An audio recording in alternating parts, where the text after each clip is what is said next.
High, আমার চুমকি Guinness lifestyle চ্যানেলে সবাইকে স্বাগতম। আজকে আমি বানাবো ডিম ভাপার রেসিপি, একদম অন্যরকম স্টাইলে।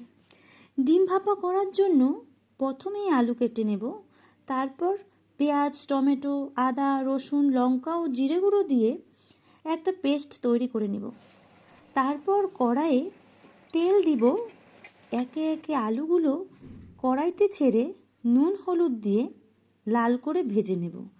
তারপর একটা টিফিন বাটিতে একটু তেল ব্রাশ করে একে একে ডিমগুলো ফাটিয়ে তাতে কুচনো পেঁয়াজ, লঙ্কা, নুন দিয়ে ভালো করে ফেটিয়ে বাটির ঢাকনা লাগিয়ে দেব। কড়াইয়ে জল দিয়ে ভাপিয়ে নেব। 20 মিনিট পর নামিয়ে পিস পিস করে কেটে তেলে ভেজে তুলে নেব।